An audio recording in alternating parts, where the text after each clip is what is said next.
parlons des deux aspects de l'onction. Luc 4, verset 1, la Bible déclare que l'Esprit descend sur lui et Jésus, rempli du Saint-Esprit, est conduit dans le désert. Mais on précise, Jésus rempli du Saint-Esprit. Chose importante que je veux que tu retiennes ce matin, c'est que le baptême du Saint-Esprit ou la présence du Saint-Esprit dans la vie d'un croyant a deux aspects majeurs. Quand l'onction de Dieu descend sur un homme, il y a deux aspects majeurs. Le premier aspect, quand l'Esprit de Dieu descend sur un homme, c'est ce qu'on appelle la présence de Dieu. La Bible déclare que Jésus donc grandit, arrive au Jourdain, Jésus rencontre Jean-Baptiste, il est baptisé et la puissance du Saint-Esprit descend sur lui. Quand le Saint-Esprit descend sur lui, la Bible nous fait cette déclaration dans Luc 4 verset 1, et Jésus, rempli du Saint-Esprit, fut conduit dans le désert. Donc le premier aspect de la présence du Saint-Esprit dans la vie du croyant, c'est la présence de Dieu remplie du Saint-Esprit. Qu'est-ce que cela veut dire? Quand le Saint-Esprit descend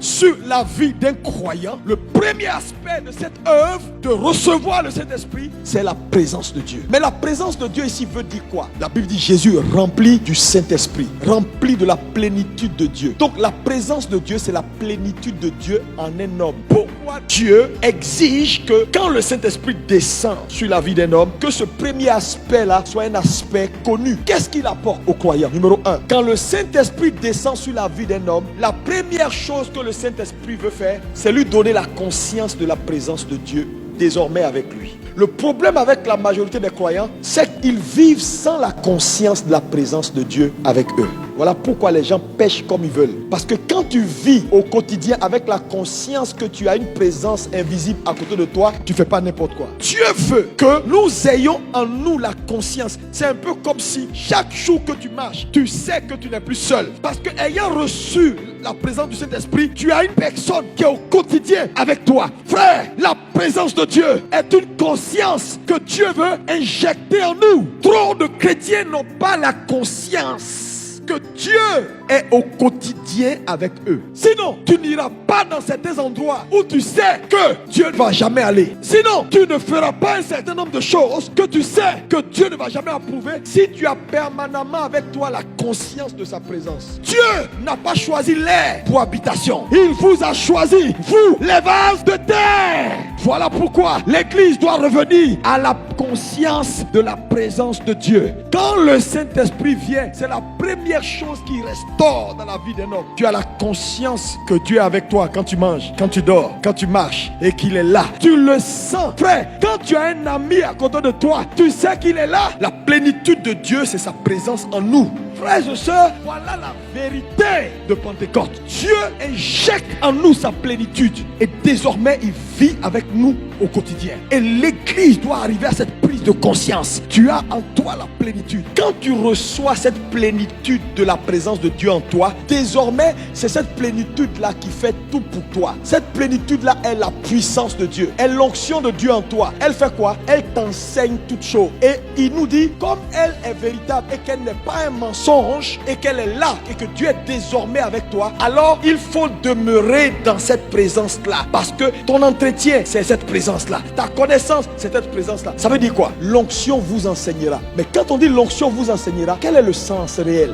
Moi, prédicateur de l'évangile, je te donne des informations. Je te dis, Pentecôte, c'est la garantie de ton salut. Que le péché n'est pas une bonne chose ou le mensonge n'est pas une bonne chose. C'est des informations que je te donne. Mais en réalité, celui qui t'enseigne, c'est cette présence de Dieu que tu as en toi. Celui qui prend la parole là et qui la décortique et qui convainc ton esprit, ce n'est pas moi, c'est l'onction, c'est Dieu en toi. Cette présence là qui te permet d'accepter la parole et qui te convainc que cette parole là tu dois la pratiquer. Le problème c'est que les gens n'ont même pas conscience. Donc quand Satan veut avoir un homme, il lui enlève la conscience de la présence de Dieu en lui. Donc il peut prendre son corps là, faire ce qu'il veut, ne sachant pas que Dieu est assis là. Frère, donc quand l'Esprit descend, la première chose c'est la présence de Dieu. Le premier aspect de l'onction c'est la présence. Que fait la présence de Dieu? La présence de Dieu dans la vie d'un croyant est destinée à l'impacter lui, à l'impacter, à le transformer et à l'enseigner. Ça veut dire quoi? La connaissance d'un homme de Dieu vient par la présence de Dieu en lui. Donc c'est la présence de Dieu en toi qui t'enseigne, qui te fait connaître Dieu et qui t'impacte personnellement. Frère, si tu joues avec ta conscience de la présence de Dieu, tu seras un chrétien vide. La présence de Dieu t'impacte, elle te transforme.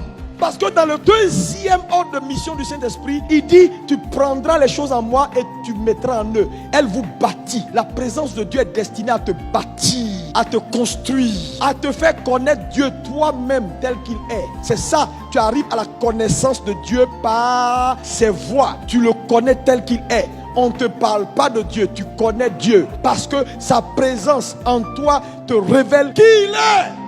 Maintenant, le deuxième aspect de l'onction, c'est la puissance. Quand vous poursuivez le verset, vous allez voir que dans le verset, il a dit, quand Jésus est descendu maintenant, on dit plus Jésus rempli, on dit Jésus revêtu du Saint-Esprit descendu. Donc, quand il montait, après qu'il a reçu le Saint-Esprit, c'était rempli, la présence de Dieu. Maintenant, quand il descend, ce n'est plus rempli, c'est revêtu. Donc, le deuxième aspect de l'onction, c'est le revêtement, la puissance de Dieu. Mais la puissance de Dieu, elle est aussi importante dans le sens où il a dit dans le troisième ordre de mission que ta vie doit glorifier Dieu. Donc, par tes œuvres, par la puissance de Dieu que tu dégages, par les miracles, par les guérisons, par ce que tu accomplis comme grandes œuvres, les gens regardent et disent waouh, Dieu est bon. Donc, dans le deuxième aspect de l'onction, c'est ce qu'on appelle la puissance pour accomplir les œuvres et glorifier Dieu. Tu deviens un homme de preuve. Tu es un producteur de preuves. Partout où tu passes, tu appelles la guérison. La guérison est. Tu déclares, la maladie disparaît. Tu opères des grandes œuvres. Tu opères des miracles. Tu marches dans une santé divine.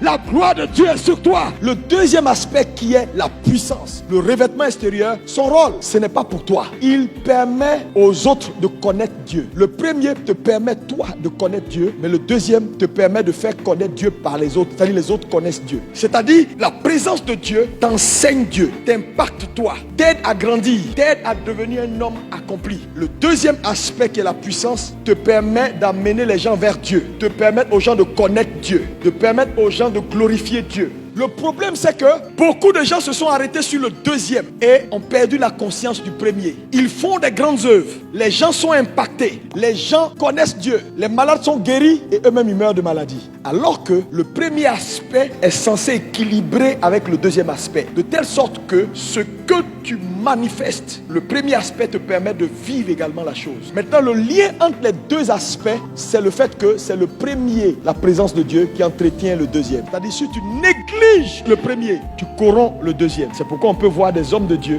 qui ont négligé et qui ont perdu la conscience de Dieu, mais qui ont gardé la puissance, le deuxième aspect de l'onction, et qui font des choses extraordinaires. Tout le monde les acclame, tout le monde parle bien d'eux, mais c'est des mauvais maris à la maison. Parce que la réputation, quand elle ne colle pas avec ce que tu es, tu n'es pas un homme intègre. Parce que l'intégrité, c'est quand la réputation et ce que tu es sont collés, tu deviens un homme intègre. Sinon, si ta réputation surpasse ce que tu es un homme malhonnête. Dieu veut que ta réputation et ce que tu es se collent. Qu'on ne dise pas waouh et qu'on ne t'acclame pas. Et que quand on vient dans le secret, tu n'es pas ce qu'on pense. Tu es malhonnête. Mais tu seras intègre quand ce qu'on dit de toi dehors, sans t'avoir vu, correspond avec ce que tu es réellement. Mais pour que ça soit ainsi, il faut que les deux aspects de l'onction soient en mouvement. Si tu perds la conscience de la présence de Dieu, tu n'auras rien pour entretenir le revêtement extérieur qui est la puissance, le deuxième aspect de l'onction. Et donc tu vas manifester une onction qui n'a pas de racine, tu seras perdu. Parce que sa venue, c'est pour garantir ton salut. Mon ami, il faut que quelque chose change en ce jour de Pentecôte. Le Saint-Esprit est venu ce jour de Pentecôte-là pour renouveler ton identité, pour te dire que c'est possible.